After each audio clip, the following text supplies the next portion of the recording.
Well, God bless you, good people. Dr. Andrew Patton back in the house for another episode of Sport and Spiritual Things. Look, I am excited about this episode right here because there's so much going on in the world.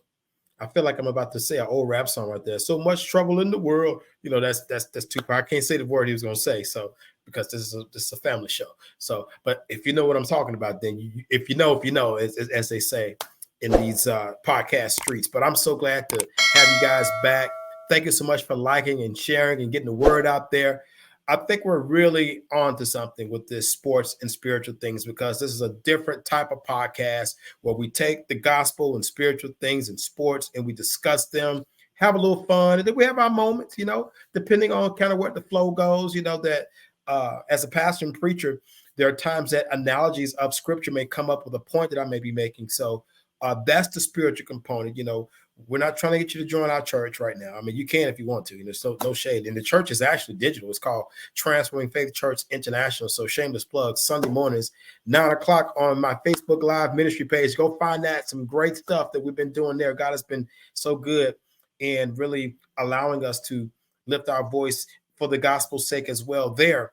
But this episode is dedicated to the NBA. I have been an NBA fan since, man, I could say at least 9 or 10. I can remember watching those classic NBA finals in the 80s with Bird versus Magic. And then when the Pistons finally leapfrogged over the Celtics, and then, or at least let me go back even further, where the Celtics actually was dethroned by the Pistons, and then the Pistons was dethroned finally by the Bulls, right? I've seen it, and I've seen all of these different milestones of NBA history. And I even went back even in the 70s and 60s and 50s before I was ever born to really appreciate the NBA.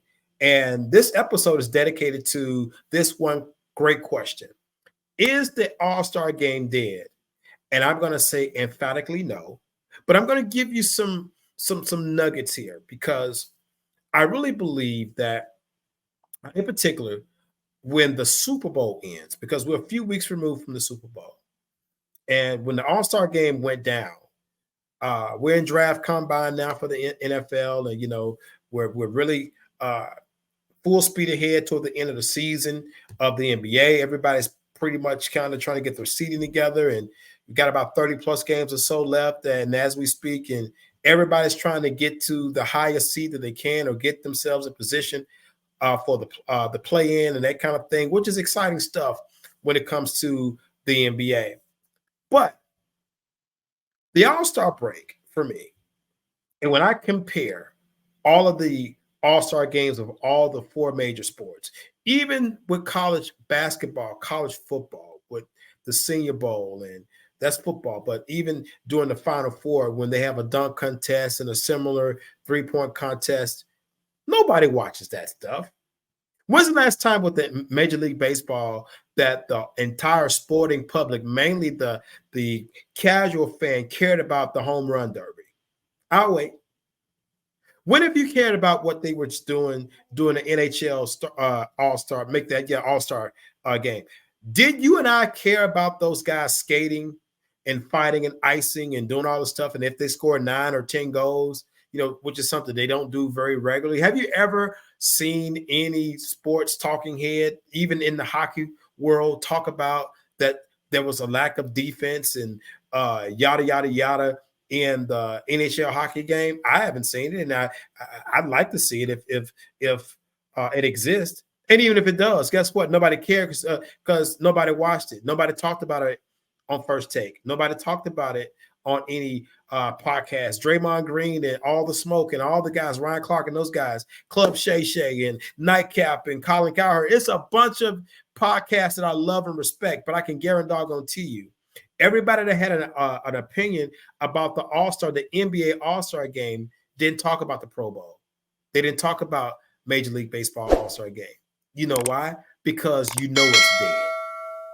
And for us to even have a segment in the sporting community, in particular, after the Super Bowl is over with, and yes, Patrick Mahomes, that whole narrative and beating that dead horse about him surpassing Brady, which I would just put this as a caveat.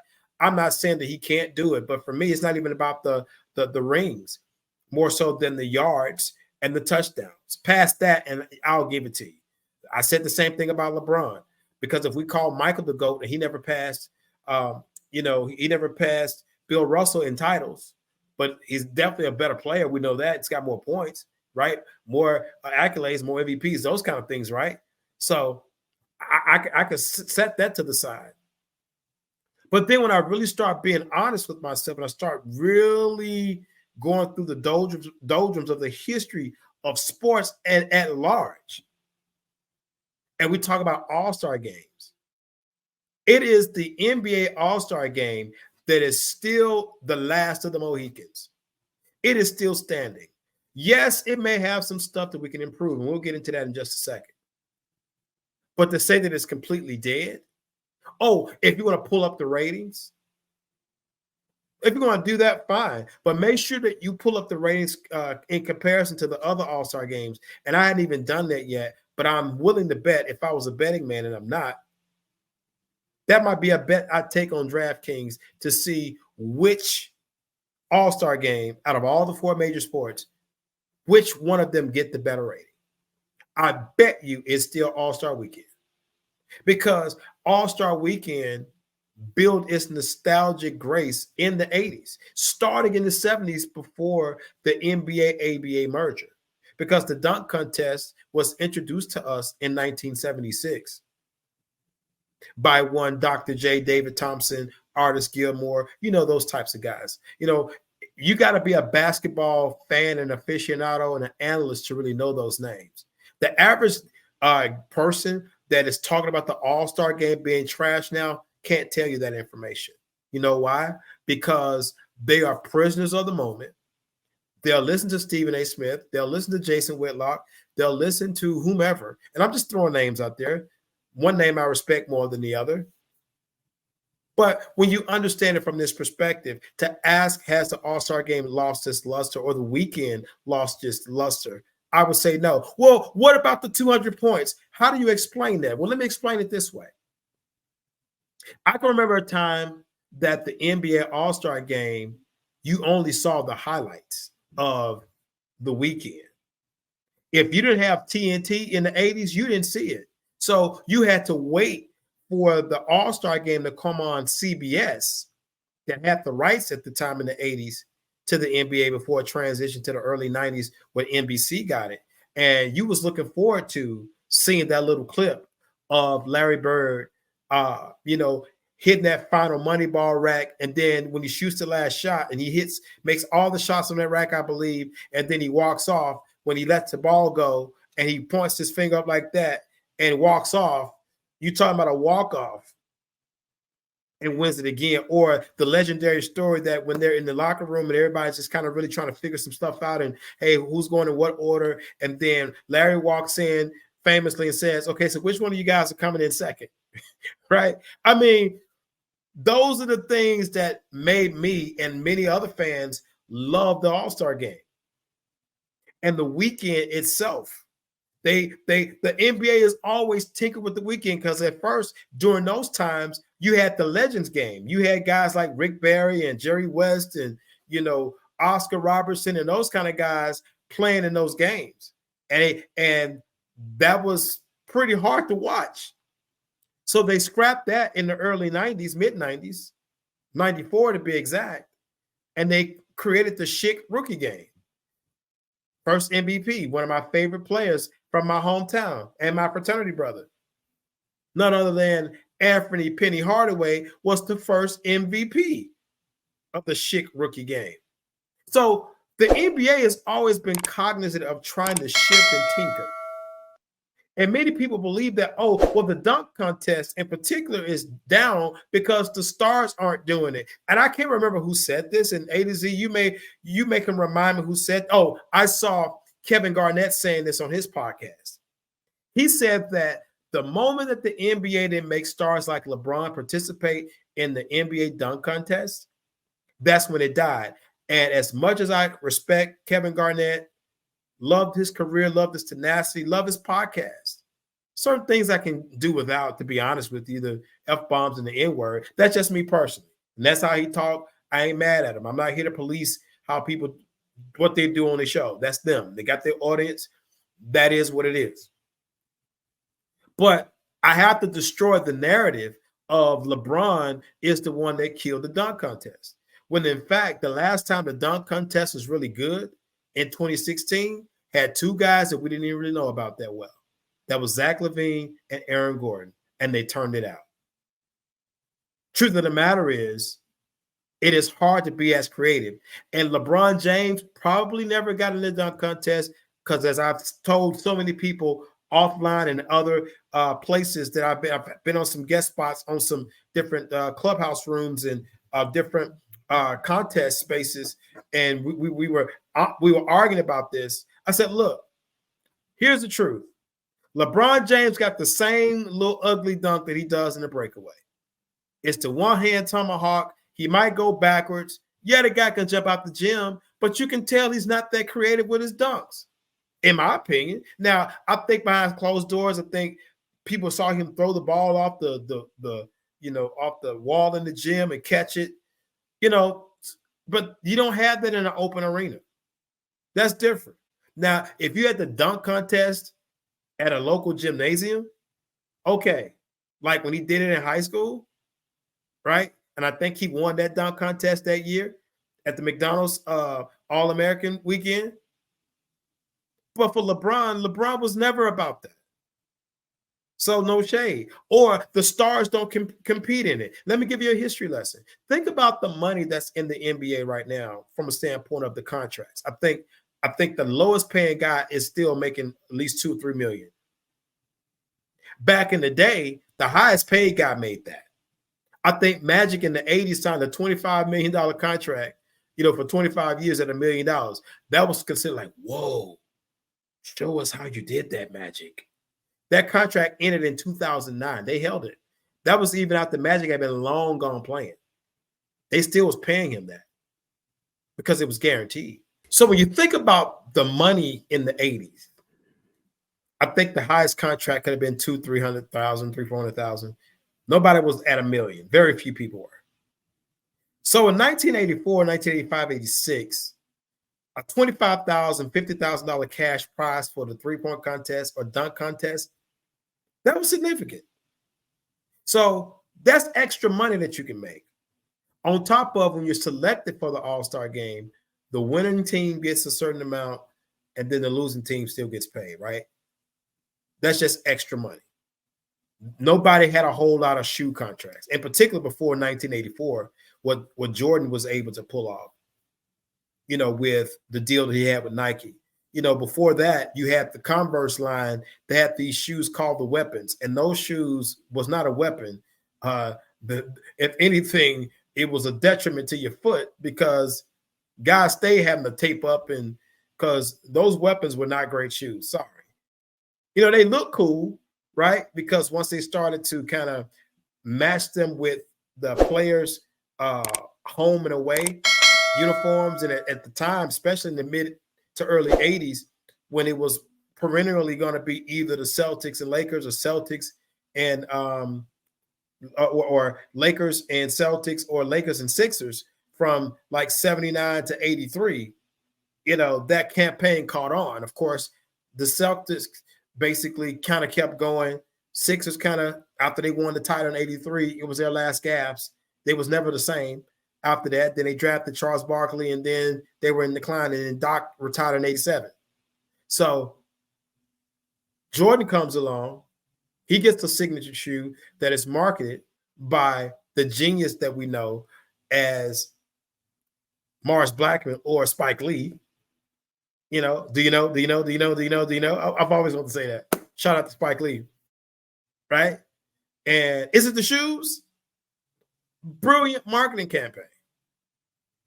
Michael set that stage. So before that, you get to the 90s and get to the 2000s when the money starts to get bigger. Now guys really want to rest during the All-Star weekend. They really want to have a good time. They don't want all the obligations that they got to have, especially the guys that are probably just outside of getting voted in, or guys that got selected by the coaches, and then those top 10 players that the fans just love. LeBron, this was his 20th All-Star game, 20th in a row, which is a record. At 39, I mean, I am. But I digress. You know how I feel about LeBron. I won't do that to y'all tonight, because this ain't about LeBron and his greatness. And yeah, A to Z, you can shove it if you want to. It's okay. But the truth of the matter is that this whole setup and this narrative that's been concocted is completely stupid. It's real easy. If you don't like the All-Star weekend, cut it off. Now, granted, OGs like KG, Paul Pierce, those kind of guys, Jalen Rose, guys that played in the league, I would defer to their ire because they played in the league. I got problems, though, with guys like Stephen A. Smith. I got problems with just a regular Joe like me, talking head that's basically degrading and talking as though they could do any better. Can you imagine this? They scored 200 points in the All-Star game. I guarantee you, you give a bunch of average Joe real estate agents and insurance guys and bankers and car salesmen and janitors and just some little Joe that plays in a sports league that he got to pay to play in that nobody comes to see, and they fight over who's going to shoot the last shot, and the highest points between two teams might be 75. Give them 48 minutes with the same three-point line, and I guarantee you they probably barely crack 80 apiece, if that. I guarantee you don't. Even if you didn't play defense. Many of them will still miss layups. And in the Steph Curry era, many of us believe that we can make that shot that Steph Curry makes look so easy and Damian Lillard makes look easy, pulling up from the logo in the half court and hit nothing but nylon. These men are special. They're exceptional. How dare us as a sporting community downgrade the fact that these guys are taking on extra time to entertain us? Whether you can afford to go to the game or not is irrelevant. If you can afford to pay a streaming service, you got Comcast, or if you just go and watch the highlights on YouTube for those 5 minutes and you get the clips of what actually happened, it's still entertaining. I remember as a kid in the 80s, one of my favorite slogans of the NBA was that the NBA is fantastic. I still think it's fantastic because we got 400 of the best players in the entire world that play high-level basketball every night. Oh, they don't play defense. Could it be that positionless basketball, without all the mugging and hand checking that we call defense in the 80s and 90s, really shows the beauty and the skill of these titans? These godlike athletes that can play 15, 17, 18, 19, 20 years at this level, even if they retire and they go into the 12th man. I remember this story that Brian Scalabrine tells. Brian played a number of years. He was a journeyman in the league. And I think his most memorable team to me when he played was with the Celtics. And he would barely get in, but he was a fan favorite. And if it was blowout time, you put Scal in, Scal can get 8 or 9 points because he can shoot the three. I never will forget a story somebody told about Brian going into a pickup game, and it was just against some local Joes. They got game, right? They can play, but, they ain't on the level of an NBA guy. Don't get it twisted, right? It's almost like trying to pick a fight with a guy that boxes and he done lost to all the heavyweights. He like 7-22. And you think because he's 7-22 against all the best heavyweights that you can get in and knock him out. Nah, you go on night-night in 30 seconds because this is what this guy does. Same thing with Scal. Scal goes in that gym and give guys buckets and guys are surprised. I thought he was sorry. He the 12th man on the bench. Well, guess what? He's the 12th man on the bench in the NBA, and you're not in the league. You drive for Amazon. You work for UPS. You just got out of the Army last year. You flunked out of college. You never made your high school team. At best, you played intramurals in college. You played like me. You played in the church league. played on the YMCA, a couple YMCA teams, and a lot of pickup basketball in college and after college until you couldn't do it anymore. This is not these guys' resume.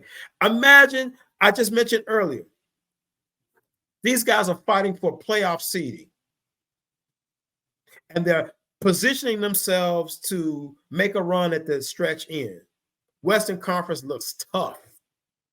I think Minnesota is where they need to be. They're the number one seed right now, right? The Clippers are looking great.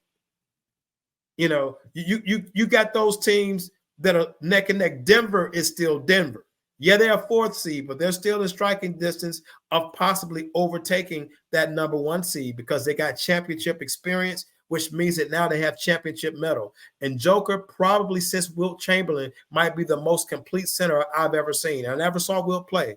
But this guy, the way he stuffs a stat sheet and the way he's able to steal board and not having the athleticism of a Shaq or a Giannis or those kind of guys, and to dominate the game the way he does, where the offense goes through him, and then having a Jamal Murray on his team, who's also an all-star, by the way, that doesn't get nearly the credit that he deserves. This is the caliber of guys that's playing in this all-star game that we didn't like to see that they both scored. Well, one scored 211, the other scored 186, nearly 400 points combined. And you wanted to see what we saw with Allen Iverson and those guys back in the day, and that's cool. So when you understand the 2000s versus where we are now, and if we understand that these guys are still the best players in the world, and if you're pining for the 80s and 90s and the 2000s, get a grip. This is not the NBA of the 90s. It's not the NBA of the 2010s. This game will continuously evolve. When you have a 7'4", 7'5" kid that doesn't play in the post, he can play on the outside. And Victor Wembanyama, he's a rookie. And probably in 2 or 3 years, he's going to own the league. Probably with that skill set, if he doesn't get hurt. And I think that one of those things, here's the spiritual component I can think of here. Here it is. So you probably was waiting on that. I know. Let me give it to you. It's kind of like when God said that I'm washing my hands with Saul. I'm done with him. And God comes to Saul and says, how long are you going to mourn over Saul, someone I have rejected?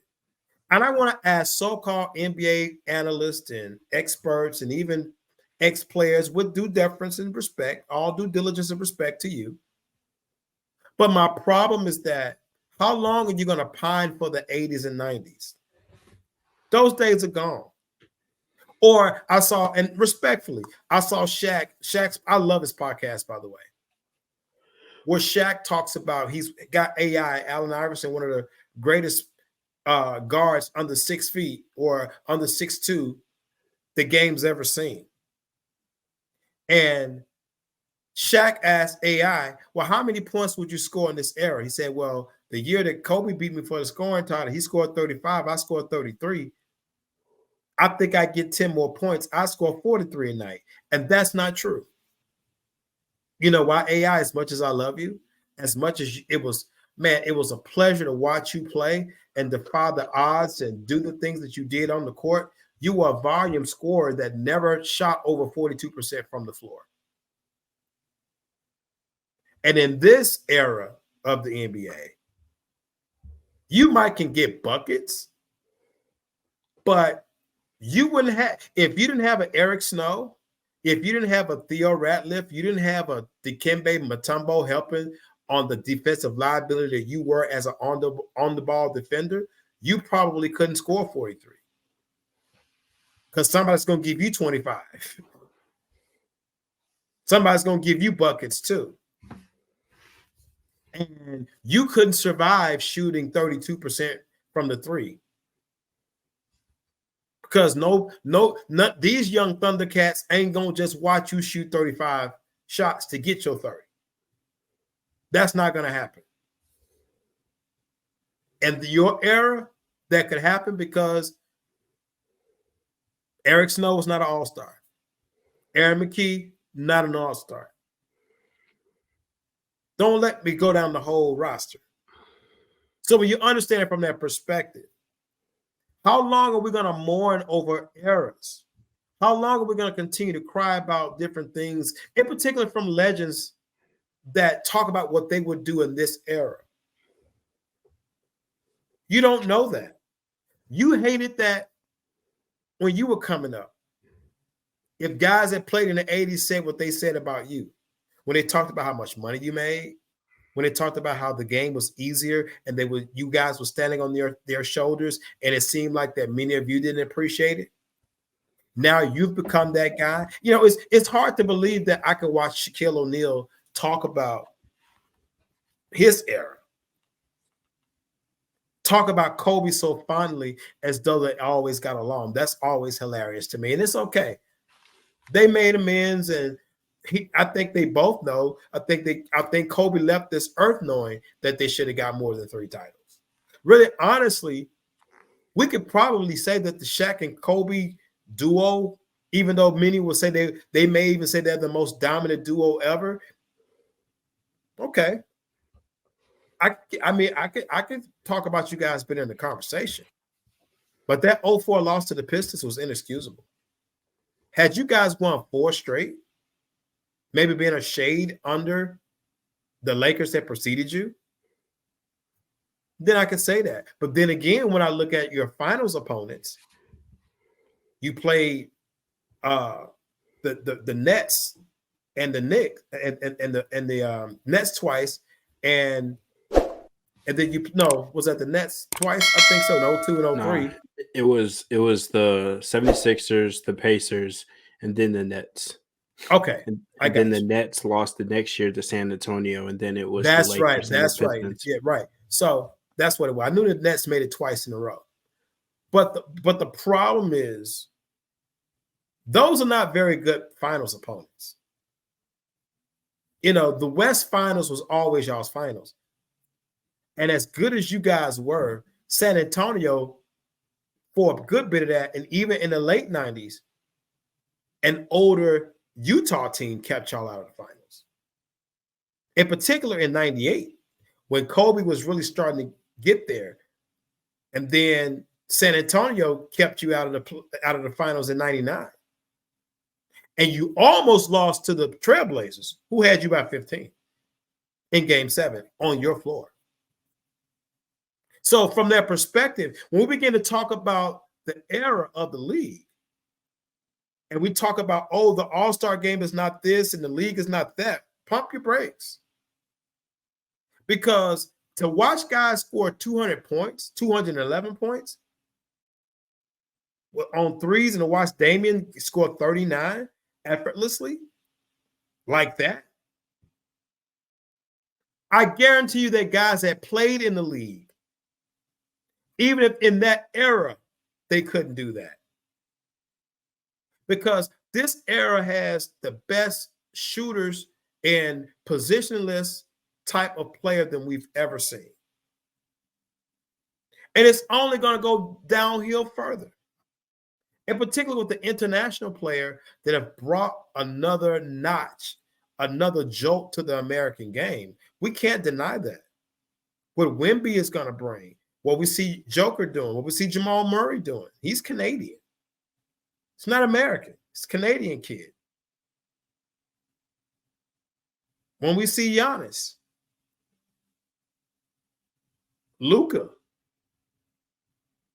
should I go on? If you want to be mad at anybody, you should go and sit at the grave of David Stern, who had a vision in the 1980s to extract some of that European talent. I have my reasons why, but now I'll say what they were. Because always, since when David took over in the mid-80s, it was said that the league was too black. And to David's defense and even his business acumen, he didn't have the same mentality of crying about what was in the era of the 60s with the Celtics winning 8 straight titles. He knew he couldn't recreate that. What he did know was that, hey, I got Larry Bird on one side of the East Coast, and we got Magic on the West Coast. And this rivalry is going to carry this league. The man was a marketing genius. Under his leadership and under the brilliance of Magic and Bird and the Celtics and the Lakers, it brought the league off tape delay. It got the league that shine to be able to have the All-Star game be on primetime television, not on CBS from a standpoint of the other events, but on TNT, which was a new upstart network at the time that did not even cover sports. They dabbled into wrestling with TBS and some of the other stuff that they did to help build that brand as well, to help take their network global and make wrestling a global phenomenon and also make the NBA a global phenomenon. So you add that 1986 dunk contest that saw Spud Webb upset Dominique Wilkins. That's historic. You can't recreate that. The closest you can come to that again is the 16 dunk contest with Aaron and Zach, where these guys come out with some great dunks. And no shade to Mac McClung. But honestly, this was even easier for him. The first year was pretty impressive. This year was like, that's the best the NBA has. The three-point contest was still cool because it's the three-point contest. Now, they've added more stuff to it because, trust me, if you give Bird a money rack and all of them count for two, Bird would have definitely scored 30 or more. Easy. He was just that kind of shooter. And others that was in the contest. You know, Craig Hodges won it 2 years in a row. I mean, lethal three-point shooter. So dead-eye three-point shooting is nothing new. We just hadn't seen it at this level. That allows you to really have a critical analysis, a real critical lens of what you're actually criticizing. Because even to see Steph Curry go against the WNBA three-point champion who set a record of 37 points, and then the creativity of letting her shoot against Stephen Curry and Curry going to whoop her because he got to, you know, maybe if that had went in the other way, it would have created more buzz, but it would have been negative buzz. Could have been like, oh, how does a WNBA player outshoot supposedly the greatest shooter the world's ever seen? And look at the pay disparity. Look how much she makes and how much he makes. You know, it would have started that conversation. The NBA definitely didn't need that. But that was still entertaining. Three-point contest, the celebrity game. Entertaining. MLB not doing that. Celebrities can't, well, I'm sure there's probably some celebrity ice hockey people, but who would care about that? Nobody goes and plays pickup ice hockey. You know, they probably do, but nowhere that I know. You know, ain't no shirts and skins in that. You know, just on some, hey, it's a nice day to go play hockey. Not in this part of the country. Maybe they do it up there up north when the, you know, the lakes freeze and no shade to hockey. I'm just telling you that we got this one wrong as a sporting public. What improvement can you make? I think that's fair. Up the ante with the money. Right? Instead of $100,000 for the slam dunk contest, make it $500,000. That talks to a young rookie that's a star, that's on a rookie deal. That sounds kind of good. Everything else is inflated. You know how much it costs to go to a barbershop these days if you're a black dude? I know y'all white guys, y'all don't go through that because Supercuts charge y'all $16. You can go back in 6 weeks. No, we got a different texture of hair, bro. You know, there's a reason why I wear my hair very low because I refuse to pay $40 a week. I just refuse. Message to all the barbers. I'm not mad at you for getting your hustle. Do what you got to do. Hey, gas is high, food is high. I got it. But you cut your nose to spite your face with me because I used to go to the barbershop every week. Once I got over 25, I had to tap out. Shout out to the UFC. I had to tap out. It was too much. So now they see me once a month. You get my $40 once a month. And they charge me $30 for my son. He's nothing but 4 years old. So what am I saying? Money talks. And you know what else walks? Again, it's a family show. Use your imagination. But how long are you going to mourn over this? How long are you going to complain? How long are you going to say, oh, the All-Star game isn't this or it's not that? We've been saying it for 20 years. And there's always that moment. When Vince Carter won in 2000, when was the last time we was excited about the dunk contest before that? It had been several years. And then Vincent Lamar Carter shows up and saves us. So does Stevie Franchise. Tracy McGrady. The Young Lions. You need young Lions to be interested in this, not LeBron James. Not Kawhi Leonard. Nobody, not Paul George. Maybe Anthony Edwards can probably do something. I don't know. Maybe he's not a dunk contest type of guy. Everybody's not like that. You might just have to expand it because with all this YouTube sensations and all these social, you can bring those guys in, let them compete for 500 grand, have them audition, even make it like, hey, before All-Star break, you start having guys audition. And then you see who's going to audition. It builds buzz to see it and watch it. Then it makes it live. And guess what? It'll also happen. You leave room for NBA players to want to get in. That changes some things. Hey, three-point contest is cool. Still up to ante, though. Give a brother $250 for winning. All that gambling money they getting, streaming, TV, NBA, what's that, the NBA package? NBA not broke. If one guy's making 50 a year, what you think the ownership making? What you think the league making? Let's not be foolish here. Let's not get beside ourselves with this. I'm going to wrap this up because I probably made some people mad about this because, again, I know that we live in a sports community.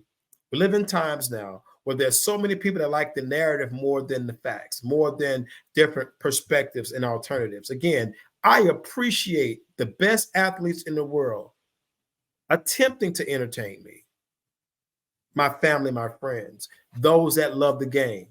And there are a lot of people that love the game, but it's just easier to take shots at the game because a lot of guys, you're not them. You're not on the front row with your phone out.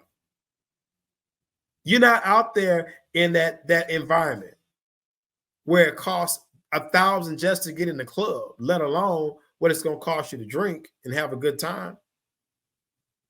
I've been in that all-star mix from a standpoint of, in my different experiences and businesses I've been a part of.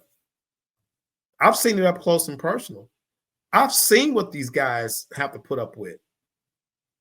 When you see it up close and personal, I promise you, it'll make you see them different because they're asked to do a lot of different things that the average Joe couldn't put up with. On top of playing in the game, on top of getting their friends and family tickets, on top of performing, on top of the media demands, all the things that go into it. And you only get 3 days. And then the next week, you're back on the plane if you got a road game. Because now what really matters, I think that a lot of guys in particular, over NBA history, a lot of times you see teams fall apart after the All-Star break. Because I think some teams don't recover from that 3 days of partying and all this and then the third. And it just some guys fall off a cliff. We don't talk about it from that perspective. We just want the show. I want the show, but honestly, I want to see those guys be prepared for the playoffs. I want to see them give me their best in the playoffs. They already got to play 7-game series starting at the first round. Used to be 5 back in the day. We've squeezed a lot of things out of these guys. So what? They're professionals. I get it, right? I'm not crying for guys that make the money that they make. But here's what I'm saying. I'm reasonable enough to see the humanistic side of it. I'm reasonable enough to say, you know what? I remember the NBA era where guys was scoring 80 points, and that was considered a good game.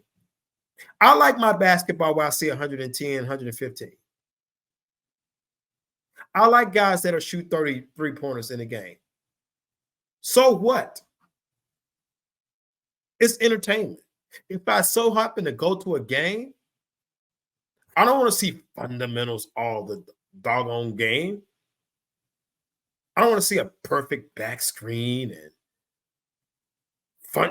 fundamental. That used to always be a buzzword for me when I heard certain commentators say that. They was really trying to really be overly critical because the game had changed. Again, going back to the 70s, what the NBA went to. Well, there aren't very many American-born white dudes that play in the league. All the white guys that are in the league that are good are not from this country. I mean, we just got to tell the truth, shame the devil, expose them. And it's all good, right? I'm not mad at that. Because there's some guys that are of color, black guys are not getting jobs too, because these guys from overseas are good.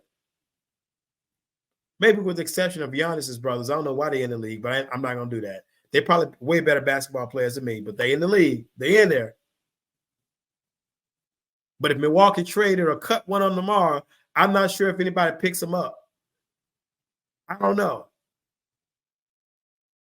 But as I wrap this up, I want you to strongly consider what I said earlier when I used the analogy about Samuel and God saying, how long are you going to mourn? And I ask you this question. As we look at sports, we look at society, we look at all these things that's happening in the world, and we look at the All-Star game, and we look at so many different things about the NBA and just the world at large. I think that we're stuck in certain eras as a community, and not just African American, I mean, as a society as a whole. Sure, there's certain things from our past or things that we grew up watching or we grew up seeing that we would like to keep some of those values. But it doesn't always mean that the value system has switched because the vehicle is different. Methods evolve and get better. And I want to challenge us as a believing and faith-based community. And even if you're not a believer and you just thought that this was an intriguing podcast to watch and check out, thank you so much. I appreciate it. Come back sometime, because a relationship with God is more important than if the All-Star game is great. And I know we know that. I think that's easy to make that connection. But I think just from a spiritual component, learning to consider athletes as human beings and not just as some circus animal that dunks and shoots the three. You know, the worst thing that happened back in the day, I can't remember the Fox News anchor that told LeBron to shut up and dribble. It really revealed the heart of some that really kind of hate the NBA. Now, again, granted, there are guys that played in the NBA, have covered it for years, and I'm not saying that they shouldn't have strong opinions. Hey, everybody's got an opinion. That's cool. But what it feeds into when we do that and we overly criticize something that we say that we love, then that gives the other bandwagon rats that hate the league it gives them validation. While they don't like NBA basketball, so they say, I only like college. There's a segment of the sports population really they don't like seeing the players really make the money that they make. And it's not about the players making the money per se. It's about the players what they look like and where they come from. They really don't like that. That's just the code word. I put it to the test in certain conversations. I know what that dog looks like, and it's ugly. And what I really believe is that as a sports and faith-based community, we ought to be able to have honest conversations about that. And I think that my Bible tells me, and I know if you got the same Bible tells you as well, that there's a certain way that we got to treat each other. We got to love our neighbors. Hey, don't watch the game. I'm not mad at you if you're not an NBA fan genuinely because you just don't enjoy basketball. I don't enjoy hockey. Don't make me some stark raving, racist or person that's just unreasonable. I just don't enjoy the game. And that's fine. But what you're not going to catch me doing is bashing the NHL All-Star game. Why? If I don't even like hockey, and I know I don't. If I'm a casual fan at best, and if I try to peek in on it, like, I didn't like that. I thought they could have done that better. I can keep that to myself because why criticize it? I think that's the lesson that we can learn tonight from this episode. We can really learn that there are certain things that are underlying issues. When we're asking for the days of old to come back, when the truth of the matter is, a lot of stuff that's been going on in this country here lately, make America great again. Don't click off yet. don't leave. I don't hate you for your politics. I love you regardless of you like Agent Orange or not, or the old man or not. That doesn't bother me. But as a faith-based show, and as a pastor, as a believer, my challenge is to ask you, why do you pick at so many things and look the other way on others? Or even if you're watching this, you say, you know what? I like how you put in this because it seems like you believers, you guys are very critical in this. Like you do things that really is counterintuitive to what you say you believe. Well, let me apologize for that first and foremost, but it shouldn't stop you from saying, you know what? Maybe I can explore a relationship with Christ for myself. Figure that out. Not just take somebody else's word, because a lot of people will take sports talking heads opinion about the All-Star game and not even watch it, not even experience it. I think we're all guilty of that sometimes, where we make critiques or we have opinions about stuff that we don't really research a lot about or know a whole lot about. But the narrative of what somebody else says becomes more credible than you and I doing our own research. So I pray that this episode caught you. I pray that if you don't know Jesus Christ as your Lord and Savior, or he hadn't come into your life yet, I pray that if we could do anything to help you start that journey, we'd love to talk to you about that and help you, point you in the right direction. But even still, if you're a believer and you appreciate this kind of sports talk and it's a little different, just remember to like and share, support us. We're not going anywhere. We're going to continue to build. But man, look, I really enjoyed chopping this up and carving it up a little bit. More of the podcast. Hey man, give the guys a break. There's going to be another Zach LaVine, Aaron Gordon like type dunk contest at some point. I hope it don't take 12 years or whatever it was with the 2000 dunk contest. I mean, I think that the 94 one was okay, right? With Isaiah Ryder and him winning it, and whoever was in, I can't tell you who else was in it. But when Kobe came into the league as a rook in 97, he was in it and won it, right? Copying some of J.R. Ryder stuff, but it was okay, right? It is what it is. But to understand that things do come full circle. So this has been Sports and Spiritual Things. I'm Dr. Pat. I'm so glad you came. Like, share, follow. We got some great episodes that are yet to be released. Be on the lookout for it. Continue to support us. We'll see you next time for the next episode right here with Sports and Spiritual Things. See you soon. God bless.